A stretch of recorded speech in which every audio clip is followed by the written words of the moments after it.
stand back by the podium, right? Somewhere back there, so that. Okay, well, let me get my cheat sheet here. Do you want the podium? Okay, I think that'll be easy. Do you want to stand here? Okay, or can you see everything? Is that good?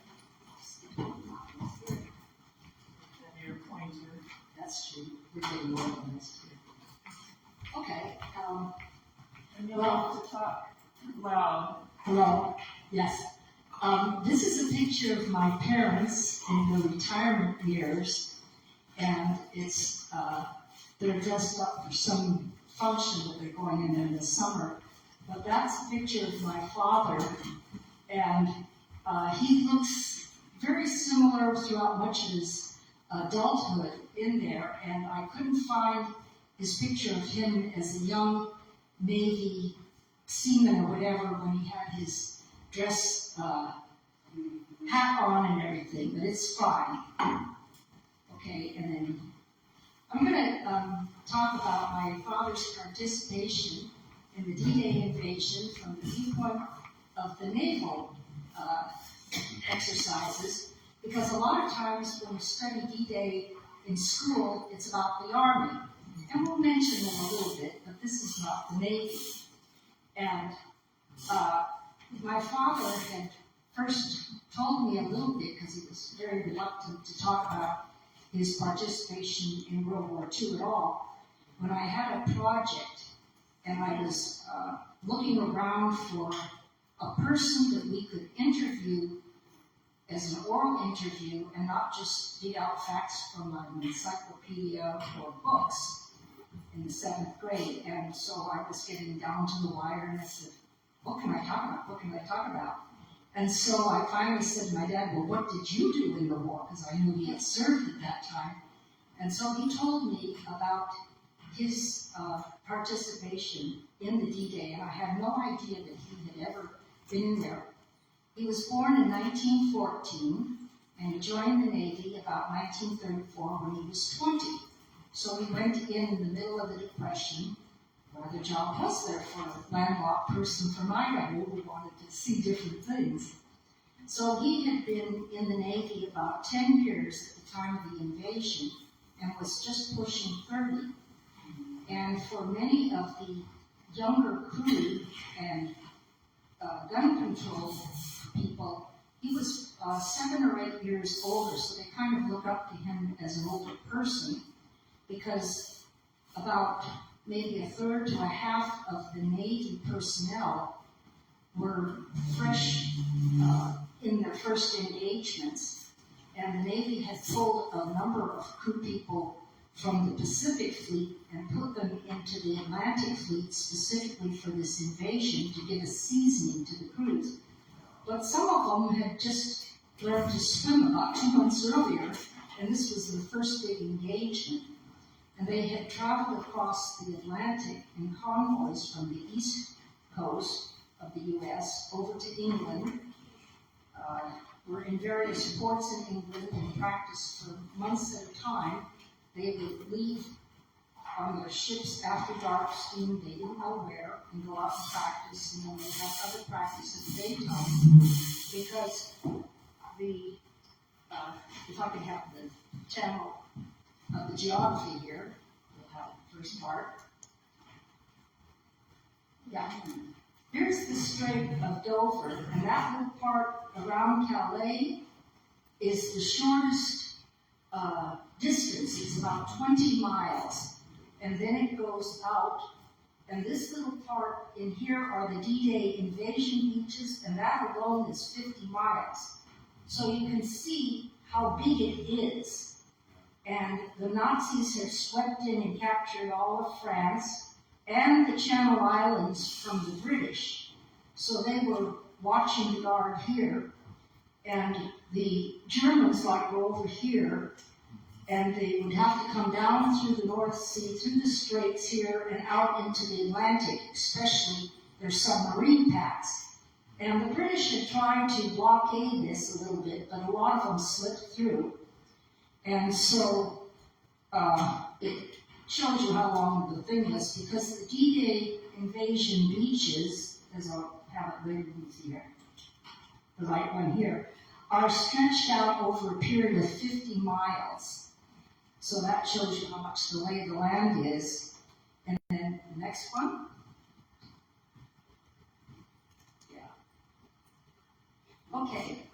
And when the Nazis took over, they had the two lines between the border of France and Germany, which were fortified after the World War I buildup. But when the Nazis conquered everything, they built what they called the Atlantic Wall. That's that little yellow thing, and it goes from down here at the French border near Spain all the way up to the conquered countries, France, Belgium, Netherlands, Denmark, Norway, all the way up to the Arctic Ocean. And the next one.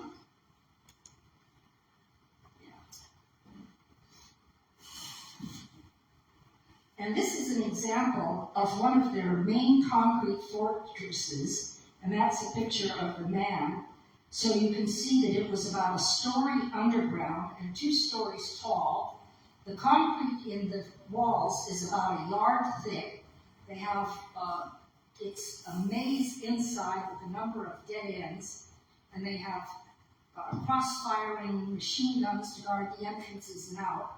And that's an example, just here, yeah, of the big guns that were used by the Nazis, and that's the size of a gun that came from a battleship, the biggest ship we had. And its diameter is about 12 inches inside. And so it shoots those shells out, and it can fire up to about 20 miles. So it was, for the ones that were posted up near the Dieppe, it would shoot into England. And so this is an example of what it was. And now the coast of the channel is the same kind of geological formation as the cliffs of Dover. So they have a little bit of rocky beach, and then they have cliffs that are at least 100 feet high. And very few paths go down except at the ports, except for like animal paths or human paths. So when they went here, they had some machine gun nests down on the beaches. They had those big iron check crosses, the cross things. They had thousands of stakes stuck in the tidelands portion. They had mines floating in the water and on the land. And behind the coastal areas where the villages were, any open fields or so that weren't flooded, they stuck a lot of the posts too, and they called this Rommel's asparagus. And it was meant to deter tanks and parachutists from coming in, because the first thing that the Nazis figured out was the Allies are going to invade one time or another. So he had built these fortresses in clumps of 2 or 3 or single ones, with also trenches and machine gun nests, that whole area. And Rommel had come into the territory after his adventures in North Africa, and he took a tour of this and found that most of it was lagging behind, like many government projects, and he cracked the whip and built them up in about 7 or 8 months. And what he did this was by using hundreds of thousands of conscripted slave laborers from the occupied countries, as well as many of the, what they called outreach Germans. And if you might recall, the Germans from Russia had been in Bessarabia. They left to head over to the Nazi Germany ahead of the Russians. And the women, children, and old people were sent to the villages to farm, and the older male teenagers and the men were conscripted into the army. Well, since they hadn't had about a dozen years of Nazi propaganda, they really weren't trusted. So a lot of them wound up in the construction battalions of the seawall here. Okay, and that's an example of some of the stakes here that are this is one in a field, as you can see the trees and the church steeple, and the wires were to deter it too. So when they were planning this, if we could have the sectors here,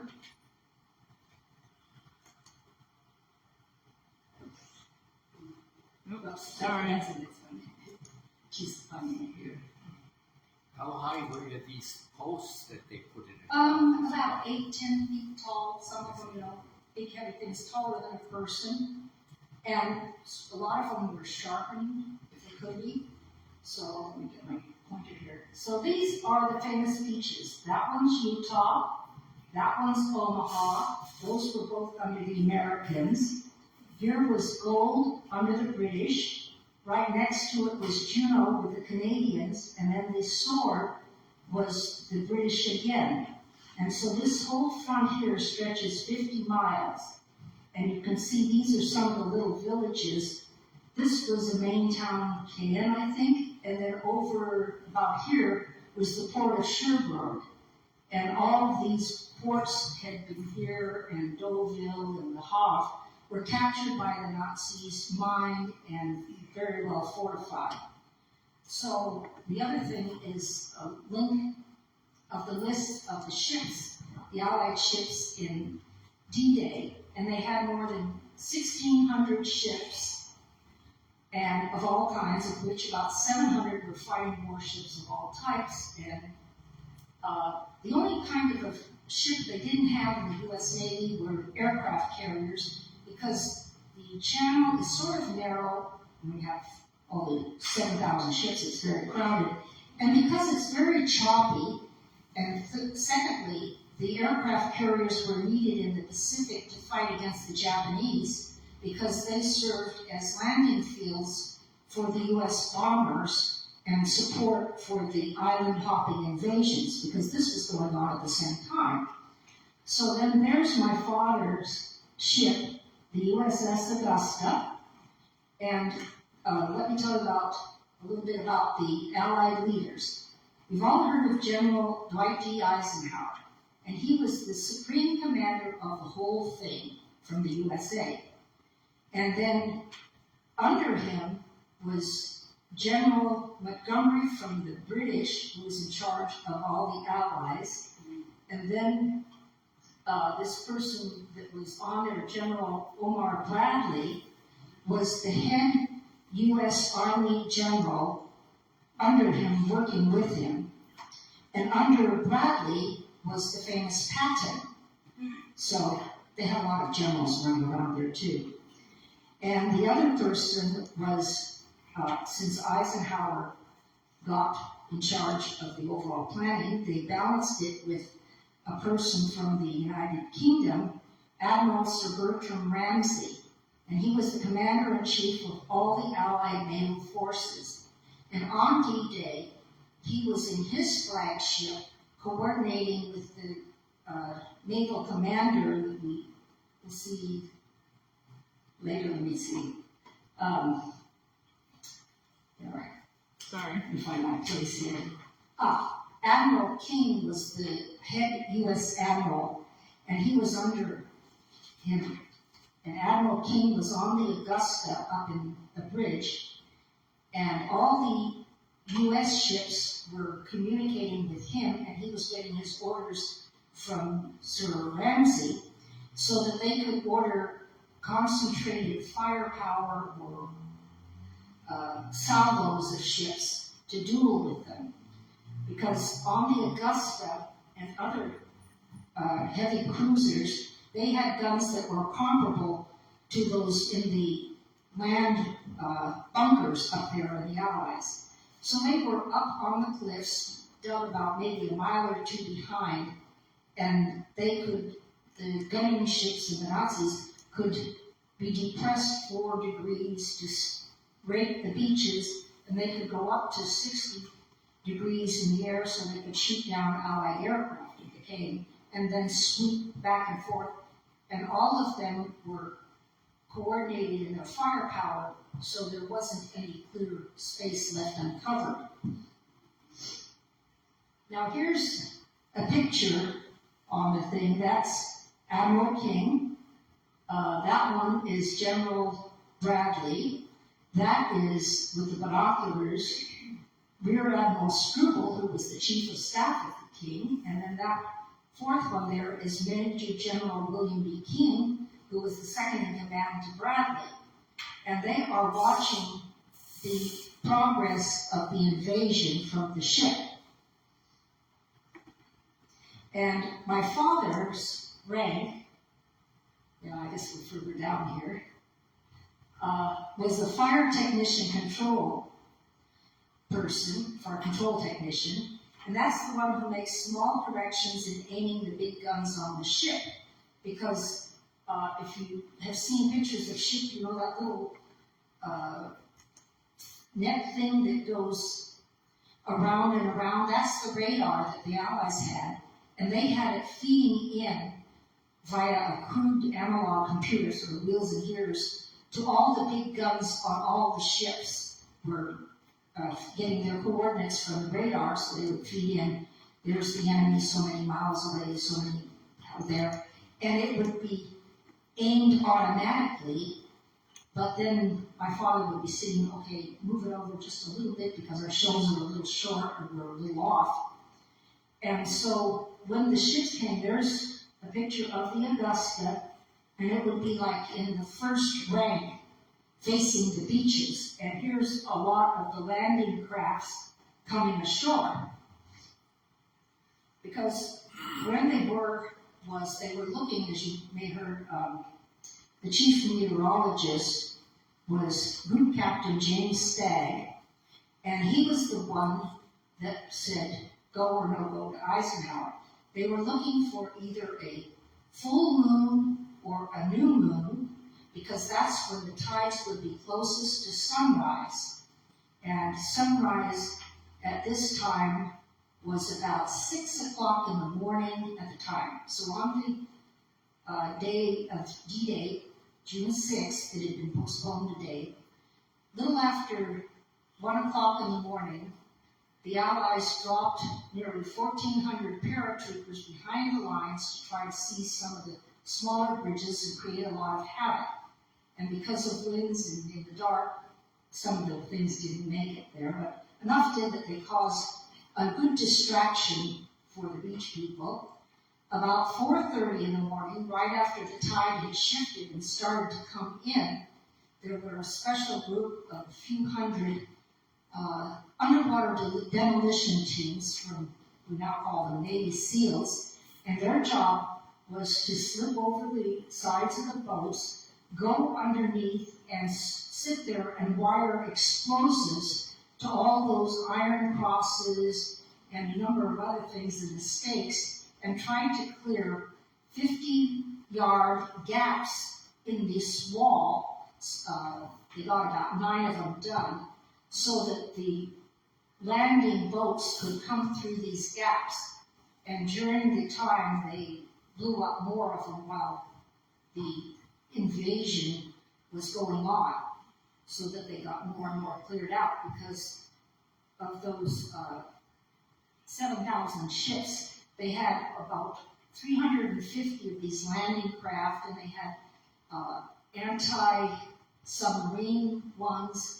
They had short destroyers that could zip in and out, and those are the ones that about halfway through the invasion morning came to within 100 yards of the shore, almost beach, and they were firing to help relieve the clog at the Omaha beach where the infantry was being pinned down from the machine guns and the small mortars and other things. So they also had anti-mine sweepers that were clearing them out, boats that were contending with supplies and things. And of those ships, they had several that hit mines and went down, and there were others that were hit with the torpedoes from the submarines, and the Nazis had managed to sneak a few through. And when the day opened, about 6 o'clock, and they looked out from their big bunkers, they could see all of a sudden we've got a big fleet of ships off our shore. This is it. But Hitler and Rommel's commander had all thought that they would go ashore up near Dieppe, because that's where the Allies had left at Dunkirk, and it's also the smallest distance. So Hitler ordered a lot of the divisions to be moved up there, and they were away from these Normandy beaches, which was a blessing for the Allies. And as they came ashore at 5:45 in the morning till 6:25, all these guns from all those big warships were dueling with the big Nazi guns up on the cliffs and the bluffs, and then they had smaller submachine guns on the ships that were trying to take out the nests and some of the mortars on both beaches down on the waterline and up there. And the tide was coming in at about 10 feet, or no, a foot every 10 minutes, that's May. So it was coming in quite a ways, and the men were coming in, and these landing craft were dropping their tarps, but the Nazis that were down at the beach were raking them. So the minute that the ramp went down, a lot of men got killed in the boats, or they were pushed off by the winds and the choppy seas, and several of them were seasick. So they had to leap into the water with about 50 pounds of gear on their backs, hold their rifles above their head, and make it to shore under cover of the fire. And that's where they had a lot of those crosses too, so there wasn't much room at the high tide portion of the beach. And the ones at Omaha got pinned down. As I said, the destroyers came in and relieved them in about late morning, such, so they could do it, because the invasion started at 6:30 from 2 of the beaches, 7:30 was 2 of the other beaches, and at 8 o'clock was the last British beach. And they came through in wave after wave after wave through those narrow little gaps in the minefield to land and try to fight their way up the cliffs. And the infantry, those are those big crosses that they used, and they're like steel girders, can't budge them. And they would take cover under them a little bit, the Allies would, as they were waiting for the things. And eventually they made their way up some of the paths. They used the grappling hooks and would climb up the cliffs. And they found that the best way to deal with those big fortresses was take a big, huge group, about maybe 25, 30 people, and go in with as many evasive maneuvers as they can, throwing grenades ahead of them, shooting around corners and everything. And they needed about maybe 3 to 1 to fight their way into the inner sanctum, I guess the operations room, where these big naval guns on the land were, because they had to hold the fort long enough to disable those guns to open up breaks in their firepower. And that's where the fighting and the dueling went out. And about 4 or so in the afternoon, the Nazis started tapering off because they were running low on ammunition. And this kept up much of the day. And sunset was about 9 o'clock that night. So it was a long day, as I say. And at the end of the first day, they had about 168,000 plus men come ashore on all 5 beaches. And of that, they had over 10,000 casualties, including about 4,500 who died just in the first 24 hours. And the bloodiest beach was Omaha, because they got hung up on the beach sands and they couldn't get away from the gunfire until they were reinforced. And they finally made it out, but only the British Gold Beach and the Canadian Juno linked up a little bit on the first day. The other ones took about 2 or 3 days. And in the meantime, they were trying to clear out the trenches, disable the guns, and deal with capturing the different villages. So the thing about when they went in was they didn't know where they were headed for, and it was just You sail to your assigned position, you drop your anchors front and rear, so you're in a fixed position, and you hang in there until it's over. We don't know how long, we don't know what you'll face, except it'll be brutal and nasty. So about the second and third days, there was overcast, so we couldn't have Allied bombers come from England to help provide air cover and support it. But in the cloudy weather, the Luftwaffe couldn't fly either because they didn't have radar, so they were pretty safe. But this is showing sort of about 4 days in how they had started penetrating the line of villages and linking up. And eventually they linked up like here and here when they came through.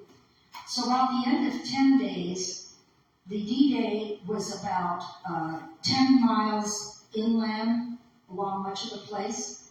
Now the town of Cayenne was captured about the first part of July, so it took 2 or 3 weeks. And the port of Cherbourg there wasn't until mid-July that it had been captured. And the invasion plans had been maybe optimistically thinking they would all be done in about 2 weeks. So it was just long, hard fighting. And then about the second day, they brought up, because they knew they didn't have anything, artificial harbors, mulberry ones. And this were 2 breakwaters that they had sunk ships. There's an example of them. And see, they've got ships unloading at the ends of them. These were combined with several old ships that were sunk. They put pontoons across, they put bridgeworks across, and they had to be wide enough so they could have 2 lines across, some going up, some coming down, because they were unloading tanks and jeeps and material and ammunition and medicines and food, and they were taking off the wounded, because there were a lot of ones that were hit. And of course, in the villages, they had maybe a clinic they might set up there where the army doctors were doing the equivalent of like a MASH unit. And the rest of the wounded, as soon as they could be stabilized, would be loaded onto some of the ships until they could be transferred to the hospitals in England. And the warships were a fixed position, but they had all these other little boats running around, and it was under fire. And then about the 3rd day and about 6th day, the weather cleared up, and here came the Luftwaffe, the Nazi Air Force.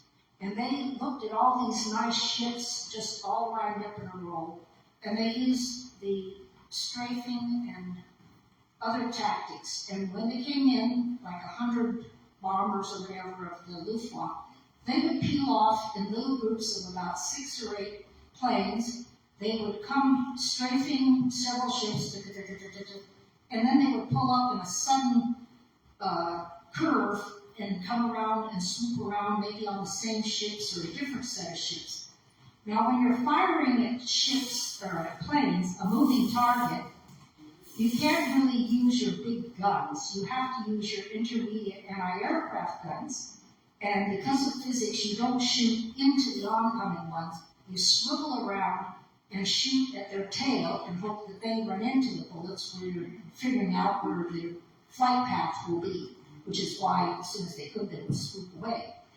You also hoped that the side ships on your side were aiming over your head, but up at the planes as they came across from you, so they would be caught in the crossfire. And my father, being the control technician, they were 3 stories under the bridge. So he didn't have too much worry about the aircraft coming through or the bullets coming through there. But because it was crowded, down in the holds were only the extra ammunition and the wounded. Most of the crew, of 700 or so, except for the officers, were sleeping in their duty stations or anywhere they could up on the ship, mostly taking cat naps, because they might be needed at any time. And sometimes the remaining guns on shore would start up a night barrage, so they had to respond there.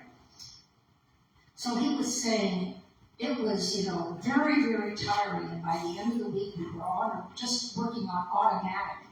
And so he said a couple of times he was down with the anti-aircraft, and they were just loading the shells in as fast as they could shoot them, because if a bomb from the Luftwaffe had dropped in the middle of the ship, they would have been blown completely. And as it was, they did lose a number of ships to the bombing part. So that's out there. And so this went on to land, and then by the end of August, about 39 Allied divisions of nearly 1 million men had been landed on all these beaches. And there's an example of the Mulberry artificial harbor on the British sector. And of course, they were getting supplies from England and taking people. And this was just very, very crowded and such. And so the other cities in Normandy began falling to the Allies by August. As I had said, again, in late July, they caught the port in Caen, and they were pushing on to here. They left Le Havre alone because it was a major naval base, and they were pushing on to France, and then General Bradley sent Patton to clean out the rest of Normandy and Brittany and start pushing the Nazis back towards the border of France. And then in mid-August, under Sir Ramsay again, he took another Allied fleet, and they invaded in the southern ports of France, near Marseille, and the Augusta was there too, so that was my father's second invasion. And this one went a lot better because some of the troops had been rushed to defend against the Norman invasion, and so they came across and they started driving the Nazis out of the bottom part of France, and then they were pushing to meet each other up. And in mid-August, the partisans in French underground started an uprising in Paris itself. And the German general there specifically ignored a direct order from Hitler to burn the city down. He just didn't do it. And after 10 days of hard fighting, he surrendered to the Allies. And de Gaulle got the privilege of marching into France, of leading the French forces into the city. Somebody took an assassination attempt, and setting up his Free French Provisional Government there. And the other thing, let's see now, so they're meeting up there, and they're pushing there, and they're clearing them out, and General Montgomery of the British made a preliminary thrust to try to get across the Rhine, but he didn't have enough men, and the Nazis had destroyed most of the bridges except the one at Remagen, which was damaged. So that was a defeat, and they pretty much settled in. Now, Holland and the Belgium took 6 months of hard fighting each to be liberated, and it wasn't until the spring.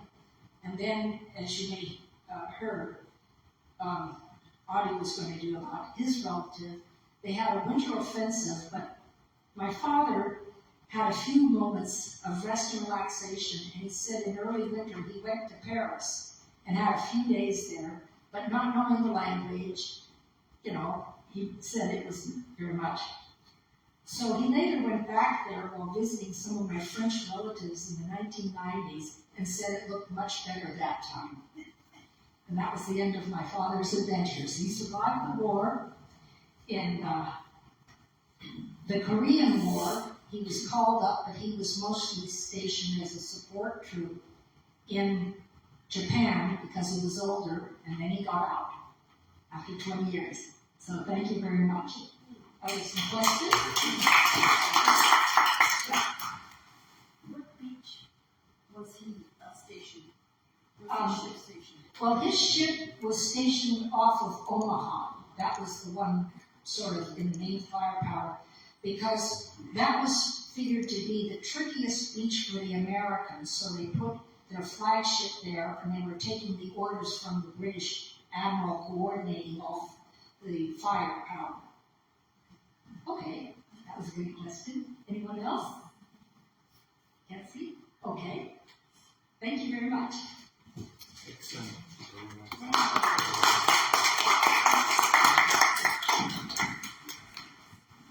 Thank you, Kay. So we're gonna then go into doing our food and our social time. So